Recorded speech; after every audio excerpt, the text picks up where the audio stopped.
Meus amigos, sobre o Irã, tá? Muita gente comemorando, e comemora com razão, um regime que é opressivo e que botou a elite do país pra fora, tendo possivelmente seu fim. Possivelmente. Pode ser que o regime resista, resista. Pode ser que o regime resista, tá? Mas é o maior abalo que ele já teve e as pessoas estão cada vez mais se soltando lá no Irã contra o regime. O regime estava oprimindo, e assim, o regime lá do Ayatollah estava matando o manifestante. O Estado estava matando os manifestantes, reagindo contra eles. Portanto, é uma briga que ela já foi para um campo que é muito difícil ter um retorno. O regime só se mantém de pé se ele der uma resposta muito opressiva contra a própria população. Então, no momento dessa resposta opressiva, veio uma bomba, caiu, levou a Ahmadinejad, levou o Khamenei. E aí fica a pergunta, será que eles vão tentar fazer uma saída negociada ou vão dobrar a aposta? Tá?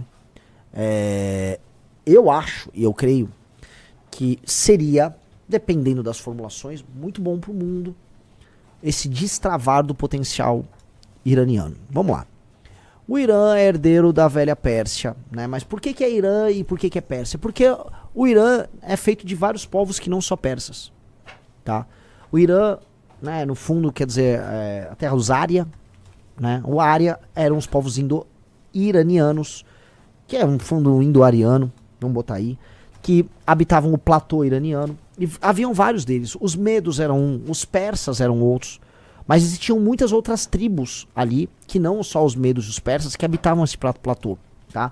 E os persas governaram, né, aquela região. O Império Persa, criado pelo Ciro I o Grande, ele se expande, ele se torna talvez o grande império ali da antiguidade. Mas, quando ele cai na mão do Alexandre, e ele é substituído depois pelo Império Seleucida, o retorno que tem iraniano não é tocado nem pelos persas, nem pelos medos, mas sim pelos partas, que eram outras tribos que moravam lá. Por que eu digo isso? Porque o Irã é a terra desses povos todos, e não só dos persas, tá? Então eu acho um erro chamar o iraniano apenas de persa. Primeiro ponto. Então faz sentido o país chamar Irã. Esta nação é uma nação de homens e mulheres brilhantes, responsável por grande parte da literatura que nós conhecemos. Provavelmente os romances de cavalaria, como nós conhecemos, vieram de lá. Muitas frutas foram desenvolvidas lá, formas de governar foram desenvolvidas ali, mentes brilhantes, filosofia, arquitetura, muita inteligência foi produzida ali. É um império milenar, é um dos povos mais importantes do mundo. E que, neste regime que começa no final dos anos 70 e se encaminha até hoje, parece que se encaminha para o seu caso, não está vivendo o melhor dos seus momentos. E com certeza eles podem muito mais. Muito, muito, muito mais. É um potencial que está preso, não só com um regime, considero muito arcaico, e que mantém uma lógica de opressão islâmica sobre uma população que anteriormente, na sua fase de ouro, não era islâmica. E as sanções internacionais que eles vêm passando há muito tempo. Então você soma essas duas coisas, uma grande força que podia ser uma força estabilizadora da região, deixa de ser. Aí as pessoas vão alegar, poxa, mas no fundo ele pode ser um vassalo dos Estados Unidos e de Israel, não sei o quê. Não acho que isso vai acontecer. Dito isso, eles podem ser uma força política por si só, numa região em que em cima deles tem a Rússia, embaixo deles tem Índia e Paquistão. Por um lado você tem o Oriente Médio e por outro você vai ter, em última instância, a China. Ou seja, eles estão no meio. E esse sempre foi o poder deles. Eles sempre foram uma espécie de um império que estava ali na meiuca. A Rota da Seda passava por ali, eles tinham contatos com esse mundo todo. Isso foi a força deles e também a perdição. Tanto que eles foram alvos de invasões de todos esses lados. Eles já passaram por invasão de cima, de baixo, da esquerda e da direita. Eles, né, o povo iraniano sofreu demais. Então, hoje, se eles se reforçarem, se modernizarem, crescerem economicamente, eles serão um elemento de estabilização regional.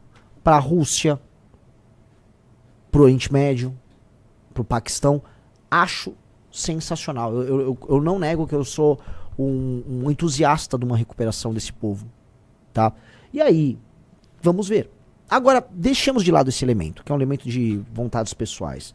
Eu não posso negar, ninguém aqui pode negar, que o Trump, este ano, tá com a macaca.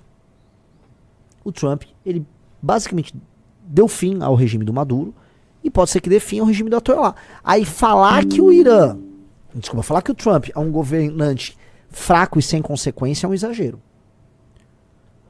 Onde há um aliado pontual da China, o Trump está desmontando. E não é que ele está botando um terceiro para desmontar, ele está desmontando.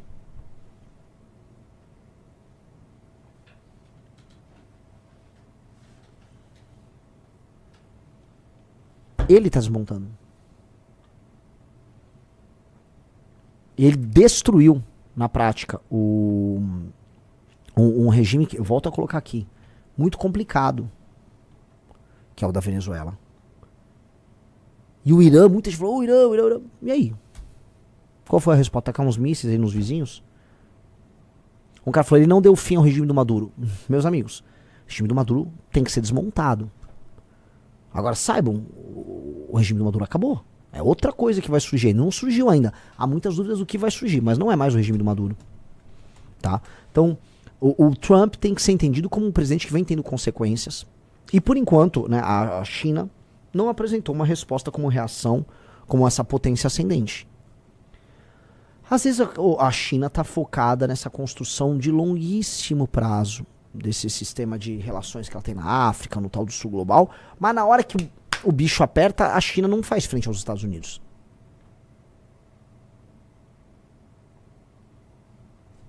Certo? E é isso, tá? Então nós vamos ver as consequências disso ainda e as respostas, tá, geopolíticas, mas por enquanto o Trump tá botando, né, o laranjão na mesa, tá? Quer ir pros Pimbas? Já foi quase uma hora e meia de live? Vamos pros Pimbas então. Eu ia falar mais alguma coisa que era que eu ia falar, não lembro agora. É o seguinte, ó, amanhã. Você mandou isso aqui, você quer falar disso aqui ou é outra história? Cara, eu mandei isso aqui pra você, né? Eu mandei outra coisa no grupo. Foi isso que eu te mandei? Eu mandei uma pra você. Pra mim? Não, isso eu mandei no grupo. Isso aí é pra gravar. Quero saber o que te mandei. Pra mim você mandou isso daqui, ó. Que era pra live. Posso? Eu queria comentar isso só pra encerrar.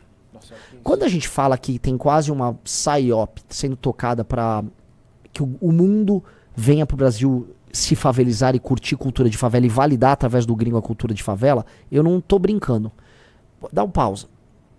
Isso aí é uma piranha, tá? Uma influenciadora gringa, uma piranha, eu acho que ela é americana, chama Links Blog.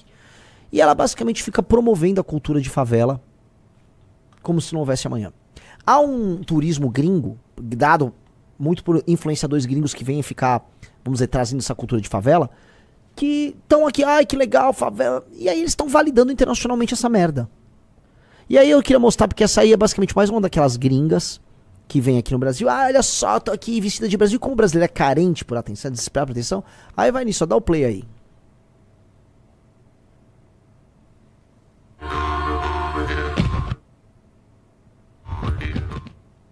Aí bota aqui os...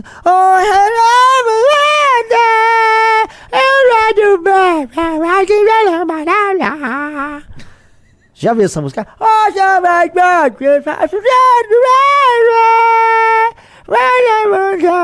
Aí só que bonito, né? Que lindo. Legal. Nossa. Parabéns, no teu país não tem, né? Enfim. Esse turismo da nossa pobreza, esse turismo em que o gringo acha, porque é o seguinte, é o turismo da culpa branca, né? Olha como eu interajo aqui com esses seres aí do terceiro mundo, eu gosto muito deles. Vou até pegar vou dar uma sentada aí em não cria. O quê?